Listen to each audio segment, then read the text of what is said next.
berdurasi 60 menit ini diproduksi dan disutradarai oleh Orson Welles dari Mercury Theatre dan dibuat berdasarkan novel Welles yang terbit tahun 1898. Program yang disiarkan saat itu membuat takut banyak pendengarnya, terutama yang mendengarkan siaran ulangnya. Mereka mengira siaran itu adalah siaran berita langsung dari makhluk luar angkasa, yaitu alien. Ada beberapa bagian yang spesifik dari siaran ini yang memancing perhatian pendengar, dan mereka meyakini bahwa itu adalah serangan yang sebenarnya. Bahkan, seorang psikolog pada saat itu menemukan dalam penelitiannya tentang histeria massal akibat siaran radio tersebut, dan hasil penelitiannya menyatakan bahwa 2 juta orang khawatir bahwa serangan alien itu benar-benar ada. Sehari setelah siaran radio itu, Orson Welles meminta maaf kepada publik atas kepanikan yang dia ciptakan. Know what that means? What anything means? Wait a minute, something's happening. Humped shape is rising out of the pit. I can make out a small beam of light against a mirror. What's that? There's a jet of flame springing from the mirror and it leaps right at the advancing men. It strikes them head on. Lord, they're turning into flames. Now the whole field's caught by the woods, the barns, the gas tanks of the automobiles spreading everywhere. It's coming this way now, about 20 yards to my right.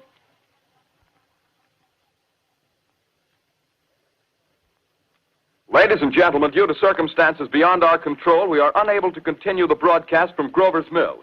Evidently, there's some difficulty with our field transmission. However, we will return to that point at the earliest opportunity. In the meantime, we have a late bulletin from... Bukti kuatnya pengaruh siaran radio mengakibatkan New York dilanda kepanikan. Warga mengerubungi kantor polisi dengan menggunakan masker agar tidak menghirup gas beracun. Bahkan banyak yang bunuh diri karena takut. Di Birmingham misalnya, ratusan orang berkumpul di gereja dan berdoa bersama. Dan akhirnya Taylor ditelepon oleh pihak berwenang agar mengabarkan bahwa siaran tersebut adalah sandiwara belaka. Sejarah perkembangan radio dimulai sejak tahun 1896, ketika Marconi menciptakan wireless telegram yang menggunakan gelombang radio untuk membawa pesan dalam bentuk kode Morse. Berikutnya, tahun 1903, Marconi mendominasi bisnis di Eropa dan Amerika Serikat. Saat itu radio digunakan untuk keperluan perdagangan dan transportasi. Perkembangan berikutnya, tahun 1912, radio menjadi media yang digunakan untuk mengabarkan peristiwa penting. Ketika menabrak gunung es di Atlantik Utara, Titanic mengirimkan pesan SOS dalam bentuk kode Morse ke semua stasiun yang bisa menerimanya, sehingga banyak nyawa yang bisa diselamatkan. Berikutnya tahun 1920, sepanjang Perang Dunia Pertama, gelombang radio di bawah penguasaan dan kontrol militer. Setelah keadaan aman, militer Amerika Serikat mengembalikan ke tangan sipil. Berikutnya tahun 1922 sampai tahun 1923, Westinghouse yang menyadari potensi radio mendirikan stasiun pertama di dunia. Semenjak saat itu, radio termasuk barang yang harus ada di daftar belanja ibu rumah tangga di Amerika.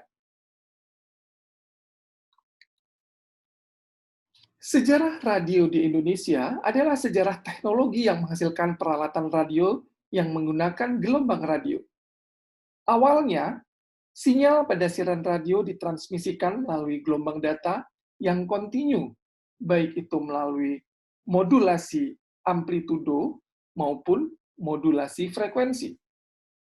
Seiring perkembangan teknologi diketemukanlah internet dan sinyal digital yang kemudian mengubah cara transmisi sinyal radio.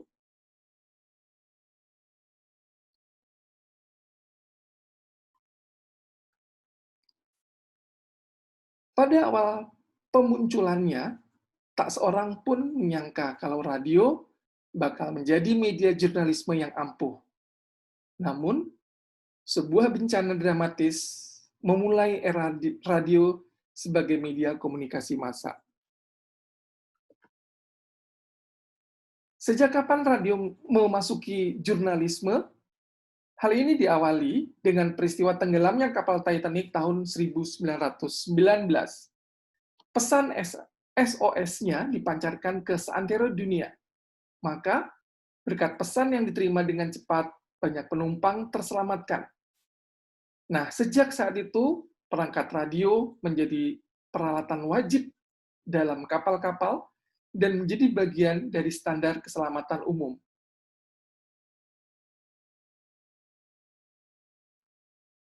Saat radio menyiarkan secara live pidato-pidato pada pemimpin negara yang berseteru, saling melontarkan ancaman dan bujukan pada warga masing-masing untuk mendukung misi mereka. Jadi tidak sekedar menyiarkan live speech, program ini dibumbui oleh komentator. Komentator yang menganalisis implikasi politis dan pernyataan pada pemimpin dunia tersebut. Berikutnya tahun 1916 ditetapkan sebagai titik mula jurnalisme radio ketika Lee De Forest menandatangani perjanjian dengan sebuah koran New York, The American, untuk menyiarkan hasil pemilu.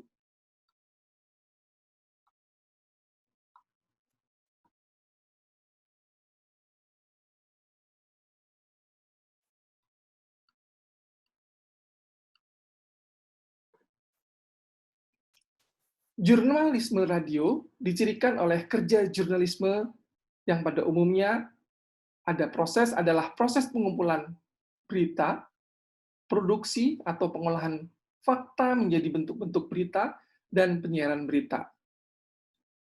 Karya atau produk radio dikelompokkan menjadi dua pokok besar, yang masing-masing memiliki kekhasan tersendiri dalam memperlakukan ide, yaitu pertama, karya artistik, diproduksi dengan pendekatan artistik, berlandaskan fiksi atau fakta. Dalam hal ini, boleh diperlakukan sebagai fiksi. Karya artistik mengandalkan dramatisasi. Misalnya, seperti kita ketahui, contohnya adalah sandiwara radio, berita, ataupun iklan.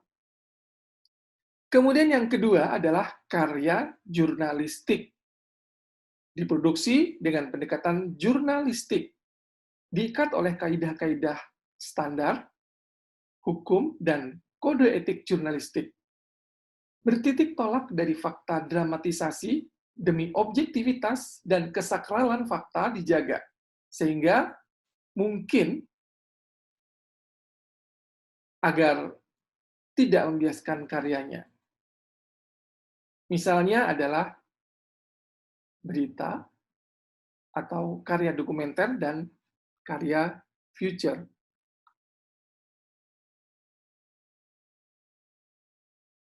Jurnalisme radio di Indonesia diawali ketika Gaung Proklamasi Indonesia ditangkap di seantero Nusantara melalui gelombang radio yang berpusat di Bandung, tepatnya di Palasari, Dayakolot, Bandung. Naskah proklamasi dibacakan pada pukul 7 malam, tanggal 17 Agustus 1945, oleh Sakti Alamsyah, didampingi oleh Sam Amir, R.A. Darya, dan Odas Samadilaga. Peran heroik radio tidak berhenti sampai di situ. Kemudian, Radio Republik Indonesia ini didirikan pada 11 September 1945 oleh Adang Gadarisman dan Abdurrahman Saleh, menyiarkan propaganda berupa pidato-pidato pembakar semangat.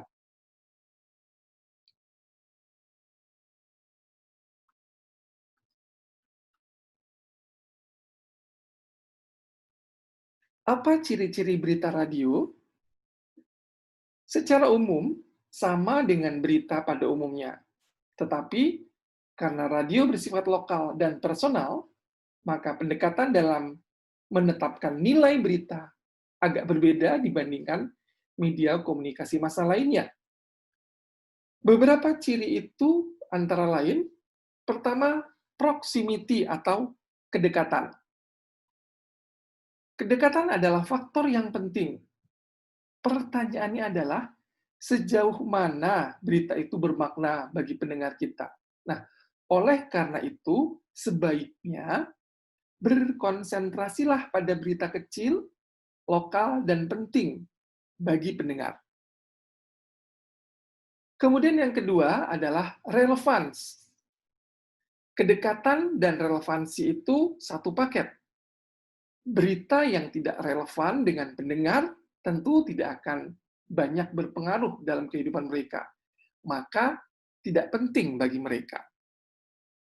Kemudian yang ketiga adalah immediacy atau kesegaran. Nah, faktor ini adalah nyawa dari program radio yang menyebabkan dirinya lebih unggul dibandingkan media komunikasi lainnya. Perlu diingat, ukuran hasil di radio sangat cepat. Ukuran basi di radio sangat cepat. Hitungannya bisa jam, bisa hari. Nah, untuk menyiasati berita yang dibuang sayang, padahal sudah basi, maka lazimnya isu yang ditampilkan kembali diangkat dengan sudut pandang yang baru, atau lebih fresh, atau diolah menjadi soft news.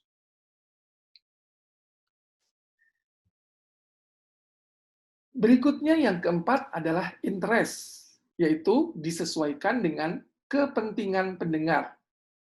Jika pendengar merasa beritanya tidak penting bagi dirinya, dengan segera mereka akan berpindah saluran. Pendekatan dalam nilai berita lainnya adalah drama. Berita yang mengandung unsur drama akan lebih disukai pendengar ketimbang informasi yang datar-datar saja. Alasannya sederhana, seru, kejar-kejaran geng motor,